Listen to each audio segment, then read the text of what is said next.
तर पुण्यामधली ही परिस्थिती आपण बघतोय। रात्रभरामध्ये जो पाऊस झालेला आहे त्यामुळे पुणे आणि या सगळ्या परिसरामध्ये पाणी साचलेलं बघायला मिळतंय। काही ठिकाणावरून धरणांमधून सुद्धा पाण्याचा विसर्ग सुरू आहे। पुण्यामधल्या सिंहगड रोड परिसरामधल्या एकता नगरमध्ये काही लोक अडकून पडलेले आहेत। पाण्याची पातळी वाढत चाललेली दिसतेय। पावसाचा जोर सुद्धा कायम आहे आणि त्यामुळे बहुमजली इमारतींच्या बेसमेंटमध्ये पाणी शिरलंय।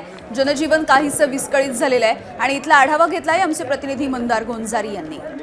खडकवासला धरणातून सोडण्यात येणाऱ्या पाण्याचा विसर्ग सातत्याने वाढतोय आणि त्यामुळे पुण्यातील सखल भागांमधल्या पाण्याच्या पातळीमध्ये वाढ होतीये। मी पुण्यातील सिंहगड रस्ता परिसरातील एकता नगरमध्ये आहे आणि इथं आपण पाहतो आहोत माझ्या पाठीमागे ज्या इमारती आहेत त्यामधल्या लोकांना सोडवण्याचे प्रयत्न, बाहेर काढण्याचे प्रयत्न केले जात आहेत, कारण बेसमेंटमध्ये पाणी शिरलेलं आहे आणि ही पाण्याची पातळी सातत्याने वाढत चाललेली आहे।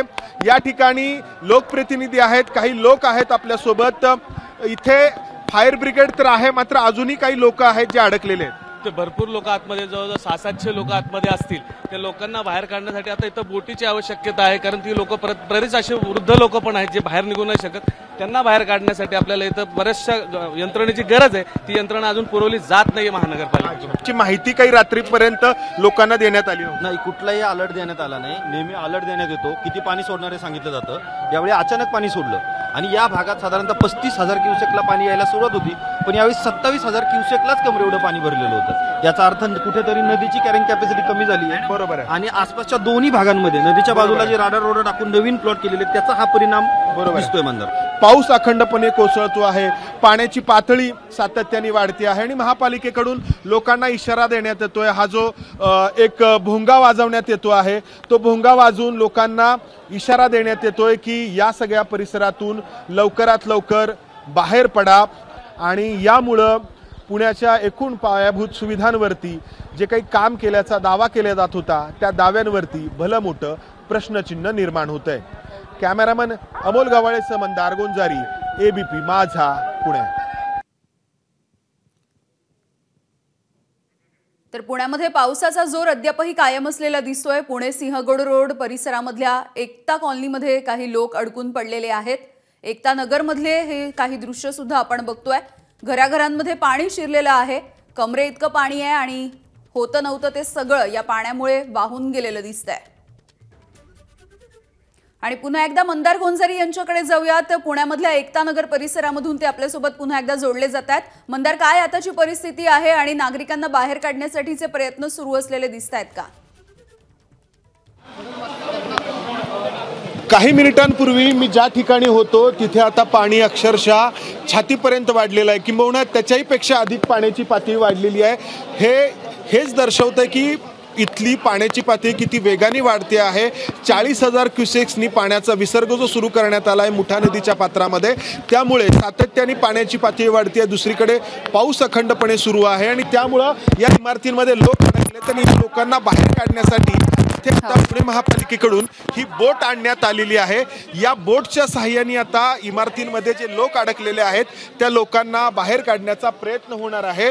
पुण्यामध्ये जे पुणे स्मार्ट सिटी स्वतःला म्हणून घेतं त्या पुण्यामध्ये अक्षरशः रस्त्यावरती ही बोट आणण्याची वेळ आलेली आहे आणि ही वेळ पुण्यातील या पायाभूत सुविधांचा पूर्णपणे पोलखोल करणारी आहे। जे पावसाळ्याच्या आधी दावे करण्यात आलेले होते वेगवेगळ्या कामांचे, नदी सुधारणेचे, ते सगळे दावे किती फोल आहेत हे यातून दिसून येते। मात्र आता जी प्राथमिकता आहे ती अर्थातच जे लोक अडकलेले आहेत त्यांना बाहेर काढण्याची। या ज्या बहुमजली इमारती दिसत आहेत, जवळपास 16 इमारती आहेत, त्यामध्ये शेकडो लोक आहेत आणि रात्रभरापासून या इमारतींच्या बेसमेंटमध्ये पाणी शिरलेलं आहे। त्यामुळे लोक बाहेर येऊ शकत नाहीत, कारण अक्षरशः 10-12 फुटांपर्यंत पाणी आहे बेसमेंटमध्ये, जिथून रस्ता आहे या इमारतीतून बाहेर येण्यासाठीचा।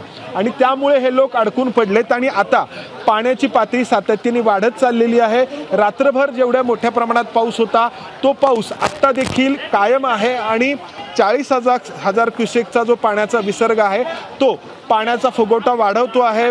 काही तासांपूर्वी या पाण्याच्या विसर्गाला 40,000 क्युसेकच्या सुरुवात करण्यात आलेली होती आणि आता हळूहळू आणखी मोठ्या प्रमाणामध्ये पाणी भरायला सुरुवात झाली आहे। या ठिकाणी पुणे महापालिकेचे जे काही फायर ब्रिगेडचे अधिकारी आहेत, कर्मचारी आहेत, ते या ठिकाणी प्रयत्न करतायत ही बोट पुढे नेण्याचा।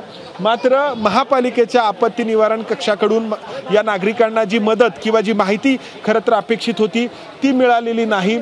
इतक्या मोठ्या प्रमाणामध्ये पाण्याचा विसर्ग करण्यात येतो आहे याची पूर्वसूचना लोकांना देण्यात आली नाही आणि त्यामुळे ही परिस्थिती ओढवली। आपण जर पाहिलं तर ही जी वाहनं आहेत रस्त्यावरती, जी रोज एरवी लोक त्यांची पार्क करतात, 4 व्हीलर आहेत, त्या पूर्णपणे बुडालेल्या आहेत, पूर्णपणे पाण्याखाली गेलेल्या आहेत। इतका मोठा हा पाण्याचा या ठिकाणी परिणाम पाहायला मिळतो आहे। मोठ्या प्रमाणात लोकांना बाहेर काढलेलं आहे। मात्र मी जसं सांगतो आहे, शेकडो लोक, आपण या खिडक्यांमध्ये जर पाहिलं तर आपल्याला काही लहान मुलं देखील त्या खिडक्यांमध्ये दिसत आहेत आणि खालच्या मजल्यावरती जे घर आहे तर त्या घराच्या अगदी जवळपास पाणी अगदी 1 फुटाच्या अंतरावरती पोहोचलेलं आहे।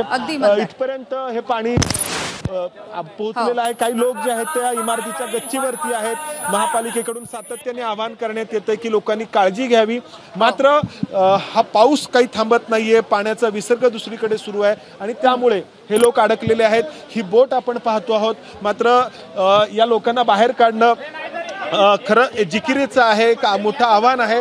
कारण या ठिकाणी हा जो रस्ता आहे तिथून ही बोट नेणं, या बोटीला आधार देणं, ह्या सगळ्या गोष्टी ज्या आहेत त्या या महापालिकेच्या फायर ब्रिगेडच्या या जवानांकडून केल्या जात आहेत। लाईफ जॅकेट या जवानांकडून घातली जात आहेत आणि त्यानंतर आता हळूहळू ही जी बोट आहे ती पुढे नेण्यात येणार आहे आणि त्यानंतर इथल्या या रेस्क्यू ऑपरेशनला सुरुवात करण्यात येणार आहे। काही मिनिटांपूर्वी, अगदी 20-25 मिनिटांपूर्वी मी ज्या ठिकाणी होतो तो सगळा भाग जो आहे तो पाण्याखाली गेलेला आहे। अक्षरशः डोक्याच्या वरती पाणी जाईल इतकं हे पाण्याचं प्रमाण जे आहे मंदार गुंजारी आपल्या सोबत आहेत आणि मंदार आपल्याला सांगतायत हा एकता नगरचा परिसर जो आपण सध्या बघतोय, लाईव्ह दृश्य आहेत एकता नगरच्या या परिसरामधली आणि काय पद्धतीनं या ठिकाणी पाणी साचलेलं आहे ते आपण बघतोय।